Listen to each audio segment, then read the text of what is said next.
ma'am.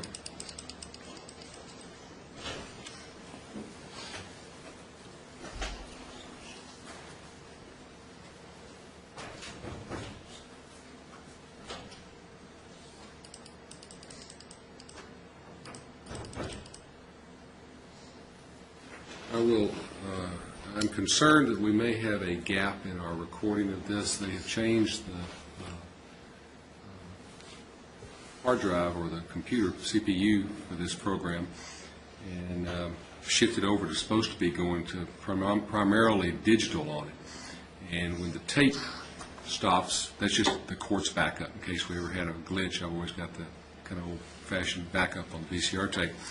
We may have a gap right here in some of the examination from the bulk of my questioning of Mr. Menzel may not appear on the record right now. And I'm a little concerned about that. If for purposes of any further review of it, I think I'd better rehash a little bit of what I was doing just for purposes of the record. And it may actually have cut off some of yours, Mr. Gilmore, as well. But this has not been a good technological thing. This should be a Monday. Need some water or anything, sir?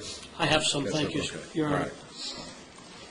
Just to rehash, the 5% figure that you applied to reducing Mr. Crawford's future income is based, as I understand it, solely upon Dr. Howell's 5% permanent impairment rating that he gave him. Yes, Your Honor, but buttressed by what Mr. Crawford has told me and what I've read in his deposition, that he cannot work the way he used to. And how were you able then to attribute a finite number such as 5% to his inability to accomplish tasks that he could have done before but for this situation? What I did was look at how his income has changed since the accident. For instance, between 2003 and 2004, his net income went up 200 and something percent. I made the assumption that between 2004 and 2005, it'd go up another 200 and something percent. That is, he'd continue to improve at the same rate. But, and that would continue into 2006, but in 2006, he had finally hit the point where he was earning net before taxes 95% of what he had been earning before the accident. And then I stopped any future increase other than the 1% real growth. And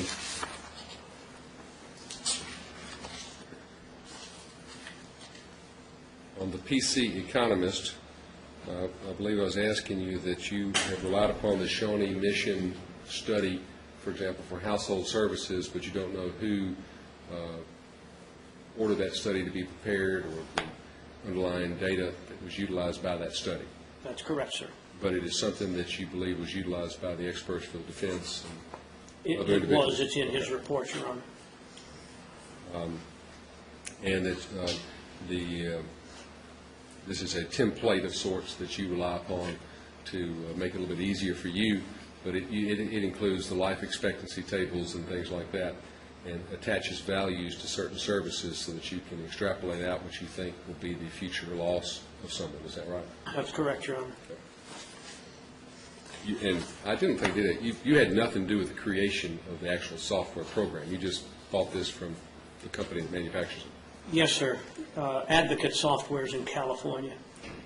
And the pre-accident income is calculated by determining that Mr. Crawford would, while his corporate entity, TRS, declared, for example, in 2001, total income of $84,682 for 2001, you backed off some expenses that you felt should not be attributed to him individually, and that he should have realized income in the amount of $110,782.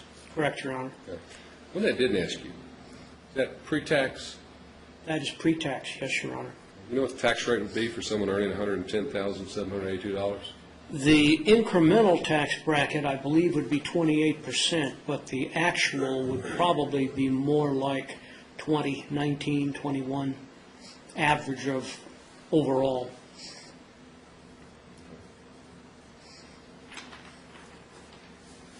All right. Any questions? Mr. Freeman, do you want to go over yours anymore? No, I think he Ms. touched Gilmore. on just a few. You're not aware of any actual restrictions placed on Mr. Crawford by Dr. Howell, are you? I am not. And you're deferring to the medical experts on all the medical issues. Absolutely. You don't have any medical training. None whatsoever. Okay. And that would include what Mr. Crawford can and cannot do. Yes, sir. And you haven't gone through and made a calculation for lost income based on a certain number of months that Mr. Crawford was off work after the accident. No, I based my calculations on actual earnings. Understand. That's all I have. Thank you very much, sir. Thank you, Your Honor.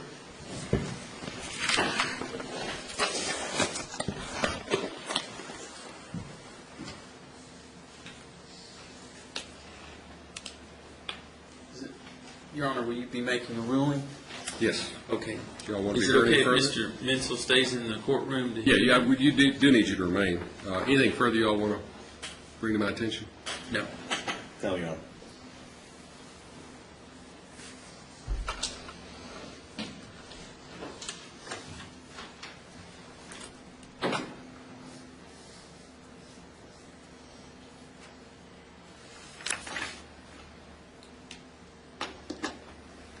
For purposes of ruling, one other thing was not brought up. I don't think Mr. Menzel can help me. Mr. Freeman, you can tell me. Is there going to be any testimony that Mr. Crawford had previously incurred household expenses that he was not, that he'd been paying for, that he is now going to have to take over himself?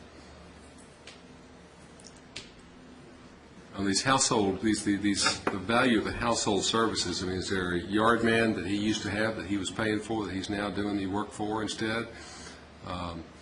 Or is there someone that he's had to hire to come in and do household service? The reverse also, is there someone he's had to hire to come in because he's not doing that anymore? Is there proof of that? I believe his testimony will be that before the accident, he and Ruth Raines were doing everything. Now, I mean, there may have been a few things that they couldn't do, but for the most part, they did everything. And then after the accident, either Ms. Raines did it or his son did it, and payment was made to his son for certain activities, and then the others, I think Ms. Raines just did without any payment of any kind. But that he has been substantially, his activities have been substantially decreased by the accident. That will be his testimony.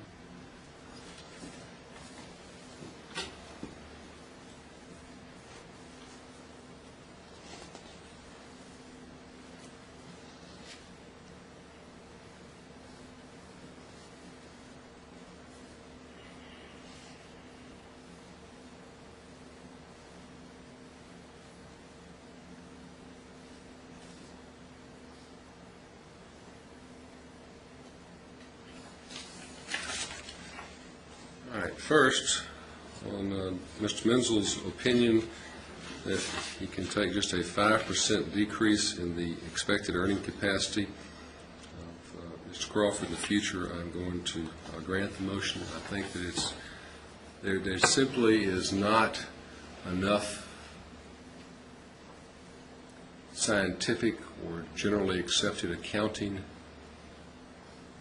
theory that has been tested and examined that would support someone coming in and offering an opinion that we can just take a 5% decrease because the doctor has given you a 5% reduction, and because you say that you have some difficulties, and applied that number.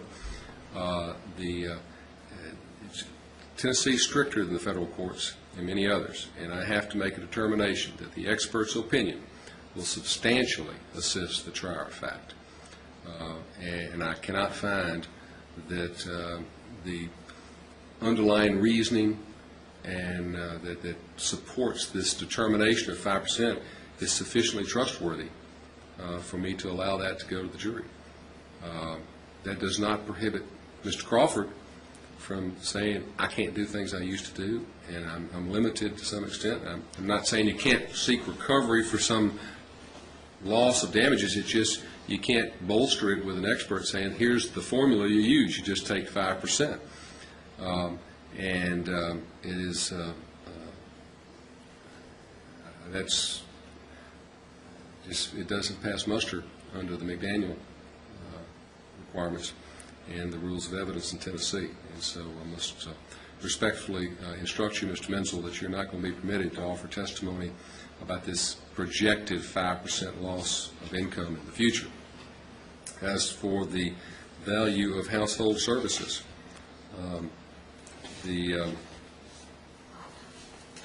I've been looking, and I can't find any cases in Tennessee where they have identified the value of household services as an element of damages in a personal injury claim by an individual. Clearly, in a consortium claim, it's one of the primary elements of damages. It's because I've lost the value of the household services. My husband can't cut the grass anymore, so I have to get out and cut the grass every day. And that's always been an element in consortium damages. But I found a case that sort of, I think, is instructive. It's an unreported case from the Court of Appeals Western Section, and while not binding, of course, it's still persuasive. And it's 1998 Westlaw 749418. Judge Farmer was talking about some of the loss of the ability to enjoy life damages. And as they pointed out in this one of the plaintiff's problems was he said he couldn't help cook or help his mother with normal household chores. The Court of Appeals point out that those are all appropriate areas for loss of enjoyment of life damages, not as a separate element. They don't make the distinction, but they say that you could seek recovery for that under the concept of loss of enjoyment of life. And there's a New York case that points out it's Schultz versus Harrison Radiator, 90 New York 2nd, 311. Again, not controlling, but it seems persuasive. It says that, talking about household services that were being recovered there, the plaintiff had recovered household services as an element of damages. And the defendant contends that since plaintiff did not incur any actual expenditures on household services between the accident and the date of verdict, having relied on the gratuitous assistance of relatives and friends, the jury improperly awarded the plaintiff $43,096 in that respect. We agree. A damages award reflecting the value of such services did not serve a compensatory function, and it was improperly made. The jury should have been instructed that future damages for loss of household services should be awarded only for those services which are reasonably certain to be incurred or necessitated by plaintiff's injuries. And absent